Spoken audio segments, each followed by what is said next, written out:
Hi guys! Kumusta kayong lahat? Nasubukan niyo na ba itong gawin sa Pansit Canton? Kung hindi pa, tara, gawin natin. Napakasarap pala. Pwede pala gawin ganito ang Pansit Canton. Napakasarap, perfect pang merienda. So kung naghanap kayo ng madali ang merienda, subukan niyo itong gawin. Sigurado ako mag-enjoy ang buong pamilya niyo dito. Napakasarap, perfect talaga yung lasa niya. Medyo spicy. Kaya subukan niyo itong gawin. Siguradong mag-enjoy kayo dito. Anyway, kung bago ka pa lang sa aking Facebook page, my name is Riza. Please paki-follow para maging updated kayo every time na may bago tayong upload.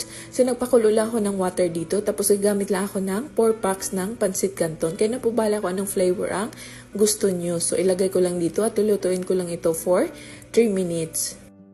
After 3 minutes, ayan na po yung noodles natin. So, tatanggalin ko lang to dito. I-drain ko lang tong water dito. And then, hugasan ko agad ng water para hindi po ma-overcook yung noodles natin. Huwag niyo po i-overcook kasi hindi na po masarap pag overcook yung Pansit Canton.